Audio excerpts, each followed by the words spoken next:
Hello, good afternoon. Puntahan ko yung aking kapatid na nakahiga, inuubo. Yung aking stroke na kapatid. Paypay siya ng paypay. Ayan, binilang ko na siya ng pamaypay.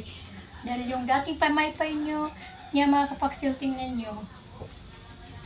Saan yung pamaypay? Daan. Ayan, mga kapaksil, ito yung luma niya. Tingnan nyo. Kasi mabilis lang sira yung kanyang pamaypay kasi araw-gabi nagpapaypay kahit may electric pan. Ayaw kasi niya electric pan. May electric pan ako sa taas. Ayan. Sa taas. Ayaw. Nasasakop naman siya. Kaya lang ayaw niyang mag-electric fan. Kaya binilan ko siya ng bagong pamaypay kahapon.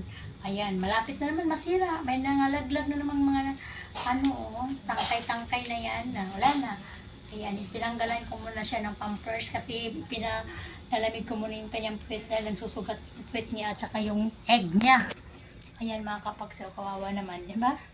Minsan nga ay nakapagsalita siya ng hindi maganda sa sarili niya pero tinitiis ko lang, kunwari wala akong naririnig kasi parang nasasaktan din kasi ako, di ba? Ayan mga kapagsaw, ayan. Ayan ang aking kapatid. Hi! Hi, Kuya John. Ayan, yan. Dyan lang talaga siya mga kapagsaw sa kanyang higaan. Nakatabi sa kanya yung wheelchair niya. Ito yung wheelchair niya. Tapos, yan. Yan mga kapagsaw. Ayan. Hindi na pa ako. Kitang-kita niyo mga kapagsaw. Pagdurusa, no?